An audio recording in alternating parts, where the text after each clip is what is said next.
What's up, everybody? Ben Rasa and Matt Gajewski here for Awesemo.com, and we are back with another breakfast menu. As you guys know, Josh Engelman is still on vacation, living the high life. So, you know what? For MMA Day, who better to bring in to talk about these fights than Matt Gajewski, who normally is in the college football streets. But thanks for taking the time to talk a little UFC with me, man.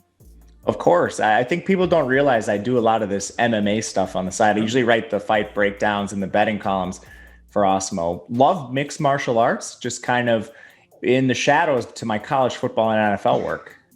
I have to thank, obviously, the pandemic, not a good thing, but I will say one of the few positives, I never would have got into MMA if it wasn't for that. I was kind of forced to watch it, and I have to admit I'm more and more entertained every card that I see. So slowly but surely, listening to you and Josh, and of course, Pete and Jason Floyd, all our MMA team, getting more into this. So we've got two bets each for you today for this card. Do you want to kick things off with the sharp bets, or do you want me to come in with the donkey bets to start things off here? Well, I know for sure there's one you and I agree on. So maybe let's start with that one with your pick. Okay, I'm going to go to Casey Kenny, but to win by decision. And I'm getting that at plus 165 according to OddsShopper. First thing I always look at, of course, is the numbers, because that's really all that matters. That was a really good price. I see a lot of 150s out there, 145. 165 is a good number. And then you dig into the numbers and everything supports this going to decision. Casey Kenny, 6 of the last 7 fights have gone to decision. Song Yadong, 2 straight fights have gone to decision. He lost in unanimous decisions in both of them. I think Kenny will outstrike him. And it's a simple fact. If you really feel strongly that it's going the distance, then you're obviously trying to, of course, just pick the winner, and you're getting much, much better odds. So I kept it pretty simple. I leaned Kenny slightly in the fight, but I felt very strongly that it was going to go to decision. So at plus 165, I was more than comfortable to lay a strip of bacon there and hope that it does go the distance and Kenny comes out on top. So I haven't bet any props in this fight, but I have Kenny just straight up as a slight favorite over Song Yadong. And this is a great fight. It's a clash of style. Song Yadong, mainly a striker. He's a good boxer. Kenny has a strong wrestling background, and we've really seen Song Yadong struggle with that, even in his recent fights. And now he's trying to improve this, training with a strong team. But Song Yadong still has just 56% takedown defense. That's going to be a real issue here against Casey Kenny with his wrestling background. I do think Song Yadong's the better striker, but we haven't really seen any semblance of takedown defense from Song Yadong recently. Hope he gets it done. Like I said, plus 165, that's a good number. And I hope, hopefully it goes to the mat. These are why we have you on the show, to really break down kind of the clash of styles. And certainly styles make fights. Where are you going for your first pick on this UFC card? I'll go to the welterweight division. We have Vicente Luque taking on Michael Chiesa. I like Vicente Luque straight up in this fight, minus 120. You can find it maybe a little bit better. It has been moving in Chiesa's direction, so you might want to wait to bet this one till a little closer to fight time. But it's a clash of styles again. Chiesa, he's a wrestler. Vicente Luque actually has a higher rank in BJJ than Chiesa, but Luque is known for his striking. Luque is going to be the A side of this, and if he can keep it on the feet, I even think there's some reasonable expectation that he could stop this via knockout. And it's going to come down to his takedown defense, which is 65% in the UFC. But if you look at his recent fights, he's only allowed 3 total takedowns in his last 10, and he hasn't been controlled on the mat. Very good scrambling ability for Luque. So even if Chiesa gets him down on the mat, I think there's a strong chance that Luque can get back to his feet. Mentally writing this down, Vicente Luque, I saw him fight once against Woodley. He seemed damn good. If he does that again, we're going to be in good shape. So I can get down with that. And with a fight like that, you're comfortable? You mentioned you don't really bet props until later in the week, closer to fight time. With these guys, if it's pretty even in terms of decision and possibly, knocking someone out, or you're comfortable just taking the, say, minus 120 and you cover all the bases? Yeah, so I bet this one a little earlier in the week. When I look at props, it's just trying to find some really good value. And right now you're going to find Luque. The best one I see is plus 340 via knockout. And Luque is live to submit Chiesa as well. He actually had his last fight, he won by submission. But I think the better value is going to be in the knockout with his striking prowess. All right. Are you ready? My second pick is possibly insane, but it might be so insane that it could work. I'm going for the big fight. I'm going to Gane versus Derek Lewis. It's going to be very interesting. We've heard, and I've seen enough UFC to know how dangerous Derek Lewis is. I've also seen enough to see I really can't see this going 5 rounds. So I think that Cyril Gane will find a way to end it. Logically, knocking him out, I think it is, of course, it's plus 138.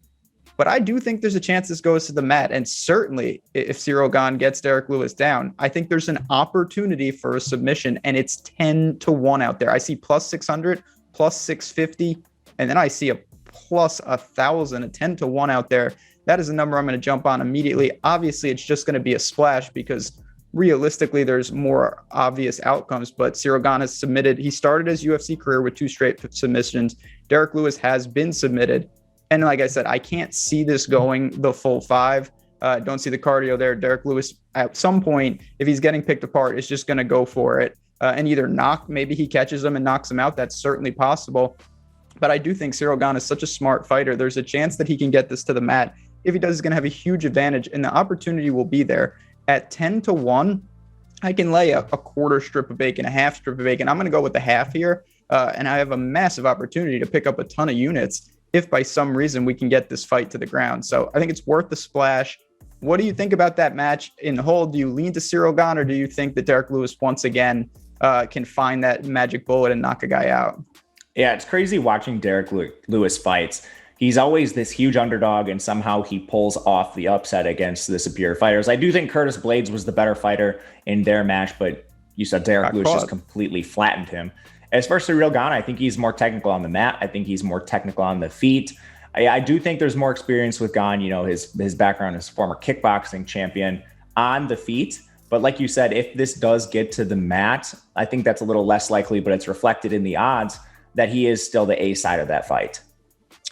It's going to be fat. You mentioned it. I mean, I remember that Blades fight. It didn't last that long, but Curtis Blades was in full control and he got caught. And if you get caught by Derek Lewis, the fight is over. I don't need to tell people that. So I'm interested to see it. I certainly back the favorite in Cyril Gane. I didn't want to lay it straight. It was too much. I didn't see it going to decision. And like I said, I have no problem with the knockout. But to me, 10-1, even though it's very unlikely, is more than enough value to take a splash there. So we've got the long shot. Where else do you lean? We know you like Luque. Is there any other fights that stood out to you?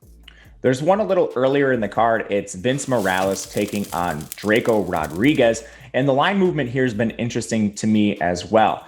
You actually have the line moving against Draco Rodriguez. That's the side of the fight I like. It's nearly pick-em odds right now. You have Draco Rodriguez as a slight favorite, minus 115. And again, that's been dropping. So maybe this is another one you wait to take.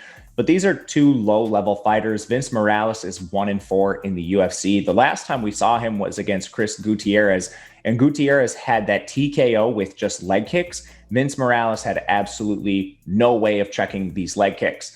And why I like Draco Rodriguez again in this fight, even though he hasn't been the most successful in the UFC, he can implement those leg kicks, and Morales hasn't really had a lot of time to train against them.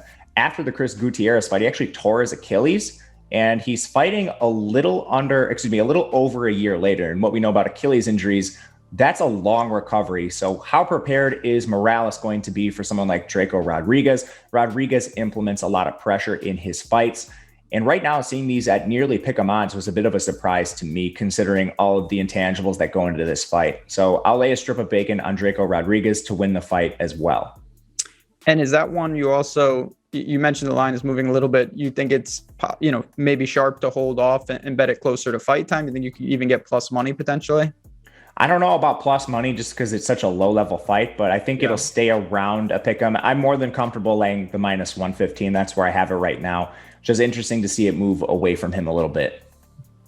I have no problem. Again, that's good because then I will get this early winner from you and I can do whatever I want at the end of the card. I can get egregious, get my submission props in there. I like it. 2 up, 2 down for each of us. Couple programming notes. One, of course, hit that like button, subscribe to the channel, especially Awesemo Odds sports betting channel. It is live. It is running. You guys probably have seen content there. If you're watching this, we really do appreciate it, but we are growing quickly. We have so much coming with the NFL and college football.